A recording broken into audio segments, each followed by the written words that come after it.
What's the most ridiculous thing someone convinced you is true for way too long? When I was 12, my older brother told me that if I swallowed gum, it would stay in my stomach for 7 years and eventually form a giant ball that doctors would have to surgically remove. This wasn't unusual. My brother was a master of convincing me that completely insane things were true. He'd sold me on chocolate milk coming from brown cows, that you could catch pneumonia from wet hair, and that cracking your knuckles would give you arthritis by age 30. But the gum thing stuck because he had proof. He showed me a grainy photo he'd printed from some random website, a supposed x-ray of someone's stomach with a massive, lumpy mass inside. "See that?" he said, pointing at the blob. "That's what happens when you swallow too much gum." The doctors had to cut the guy open. I was horrified, and from that day forward, I became obsessively careful about my gum. If a piece lost its flavor, I'd find the nearest trash can, even if it meant walking 5 blocks. During class, I'd hold tasteless gum in my mouth for hours rather than risk swallowing it. At sleepovers, I'd wake up in a panic if I couldn't find the gum I'd been chewing before bed. My friends thought I was being ridiculous.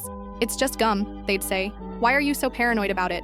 "You don't understand," I'd explain seriously. "It stays in your body for 7 years. There are documented cases. This went on for 6 years. 6 years of gum-related anxiety and careful disposal practices." When I was 18, I mentioned this fact during a biology class discussion about digestion. My teacher stopped mid-sentence. "I'm sorry, what did you just say?"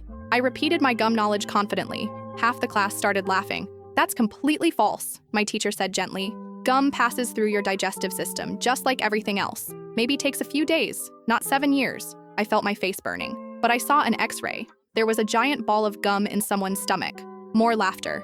My teacher pulled up a medical website and showed the class how the digestive system actually works. The 7-year thing was a complete myth, probably started by parents who didn't want their kids swallowing gum and choking. That night, I confronted my brother. He was 24 by then, in graduate school. "Remember when you told me gum stays in your stomach for 7 years?" I asked. He looked confused for a moment, then burst out laughing. "Oh man, you actually believed that? I made that up when you were being annoying. I think I found that x-ray picture on some joke website. I've been carefully disposing of gum for 6 years because of you." 6 years? He was crying from laughing so hard.